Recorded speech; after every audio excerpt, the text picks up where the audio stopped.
Hi guys, welcome to the For the Love of Language podcast. I'm Stacy. And I'm EJ. Usually you started, so I kind of started and I was like, oh, that feels a little weird, but Full that's send. okay. Full send. It is okay.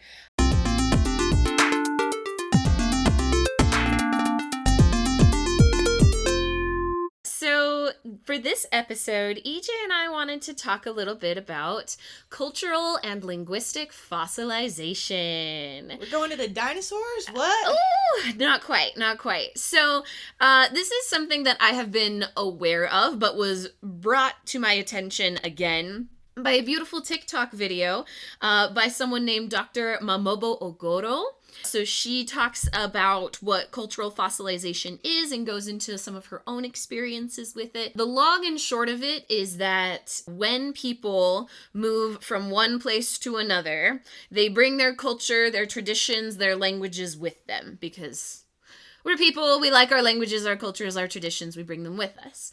But when you start settling into a new place and, kind of like establishing yourself, your culture that you came from and your language becomes fossilized. So it's like your culture and your language reflect the time period at which you left that culture.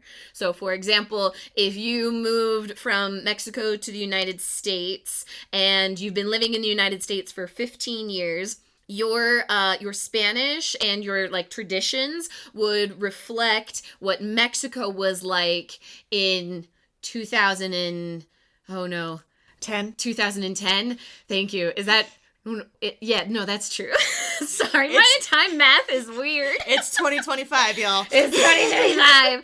So your language and cultures would reflect what Mexico was like in 2010 rather than 2025. So if you went back, you would still be speaking 2010 culture, language, and you might be a little bit behind everybody else because languages and cultures are always shaping and changing. Yeah, you would totally feel like a foreigner going back to your own country at that point, which that phenomenon is sometimes called reverse culture shock. Yes. Right? Because you've been away from it for so long, and this idea that you have your own fossilized language and culture from 10, 15 years ago, and that's your understanding of the world, but that world has changed since then. Yeah. So you go back, you're not going back to what was. You're going back to a new thing that it's changed into now. Yeah. Even after 5-6 years. I mean, you know how fast the world can change these days. I would say even less than that. I think I felt this a little bit when I went on a 1.5 LDS mission to Russia. Yeah. Right? I was in the U.S., and my experience is probably a little bit weird because I didn't grow up in the U.S. anyways, and so I was only in the U.S. for a few years after graduating high school overseas, and then going to Russia and then coming back to the U.S. So I'm probably a bad example. I'm an outlier, but I'm going to use my experience anyways because it's what I have.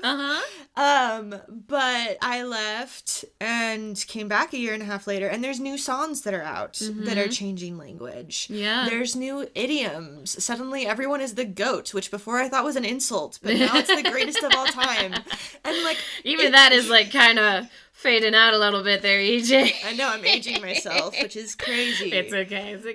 But, in a very short period of time, you'll see language change. Obviously, it's bigger the longer that you're out and the longer that you're gone. And then you have these, communities, immigrant communities that as a whole might be living in their language and culture is developing differently than it is in the homeland per se. Yeah. So an example that Dr. Momobo kind of gave in her TikTok was about how these immigrant groups will bring their language and their culture from a very specific time, and then their kids will learn that specific language and culture as well. So imagine another example would be Italians moving to New York.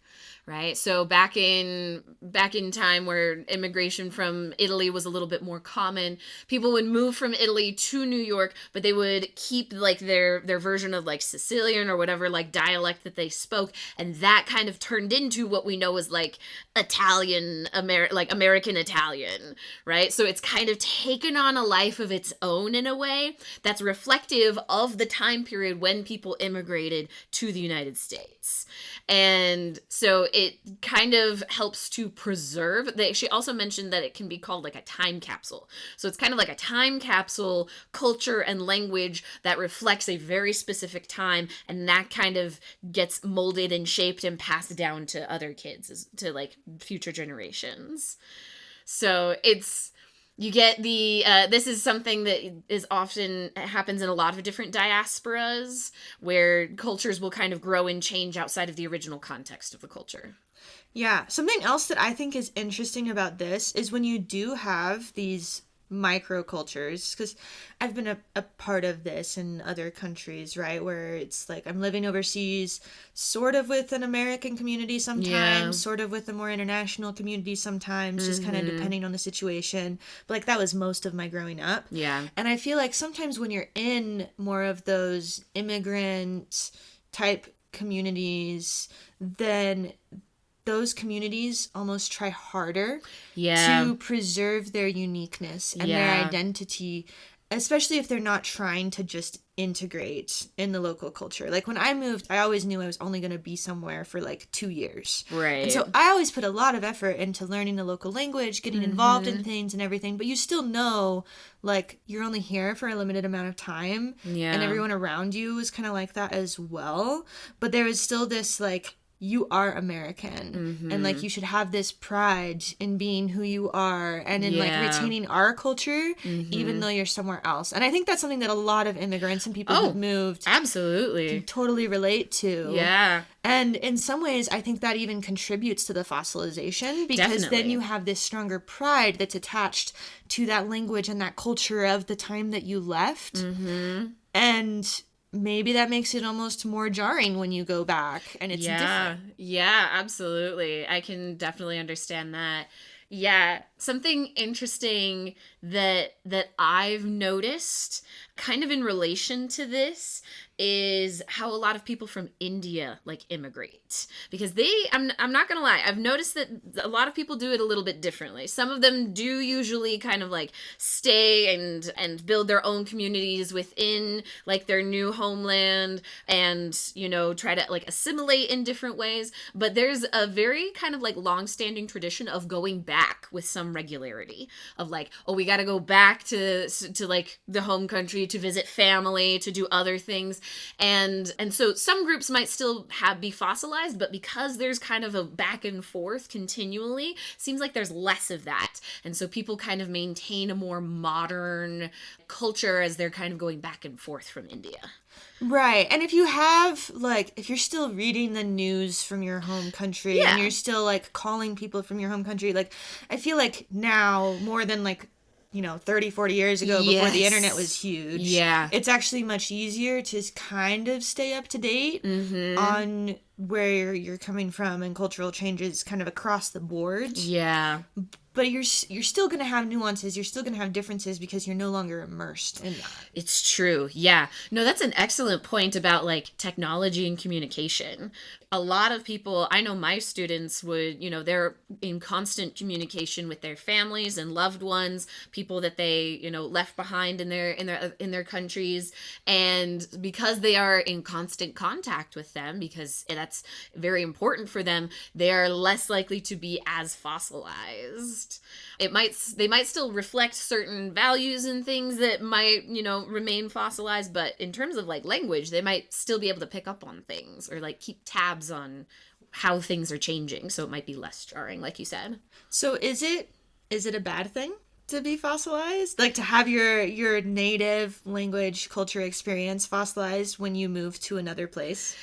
That's a great question. So the TikTok that we have been referencing, she actually talks about how it's it can be kind of a good thing, because there can be certain traditions, certain values, certain things that will change within like the place of origin themselves. They might lose things to colonialization or to technological development. So there might be, or like certain types of crafting as well might also kind of just be lost to time. But within fossilized communities, some of those things can be preserved, right? So it can be a really good way, and it can be really helpful for like sociolinguists who are like looking for certain phenomenon that might not exist in the original place anymore. They might be able to find certain qualities or certain like linguistic properties that can only exist in fossilized communities because they are reflective of a certain time period.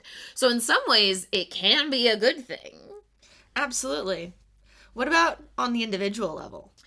On the individual level, I think, well, you mentioned like reverse culture shock, and there can be like other situations as well where you can feel kind of isolated or alone or disconnected if you were to ever travel back to where like your parents or your grandparents are from. You might not feel like you can fit in with people who are your age in certain situations. So on an individual level, it might be kind of frustrating in a lot of ways.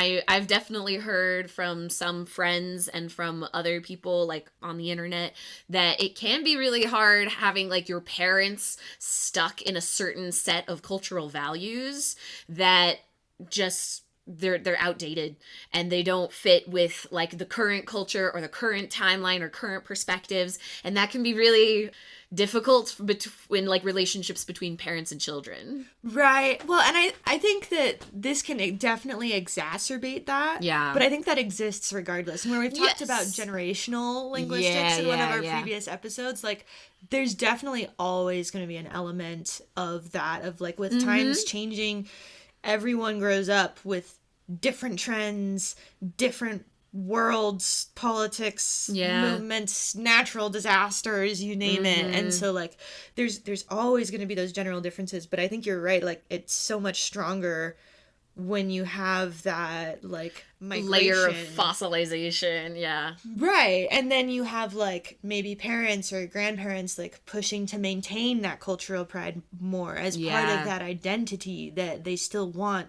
to, you know, demonstrate and show that they're part of. So it gets super, super interesting. It does. It really does. So any other thoughts? This one's, I mean, I don't have a whole lot of personal experience with this because I've lived in the United States all of my life.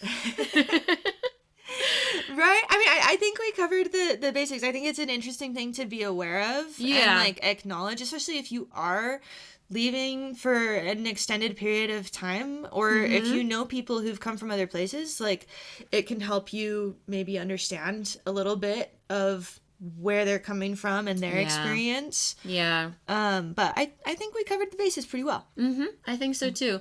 Yeah, it's like EJ said, it's something to be aware of, something to like acknowledge, and in some ways it's kind of fun to celebrate it too. Like it is a very interesting human thing to want to like keep certain aspects of yourself and of your culture and of your lifestyle. So even if you feel compelled to leave, or if you're forced out of your own country, having that like sense of pride about where you came from is like such a beautiful human thing that we see everywhere. Like this is not limited to people who immigrate to the United States or to the United Kingdom or like anywhere else. Like this happens to everybody cross-culturally when they are traveling into different places and different cultures. Right. And just because you're moving to a new place doesn't mean you're totally throwing away your old identity. Like that's still always going to be a part of you, whether you acknowledge it or not. Yep.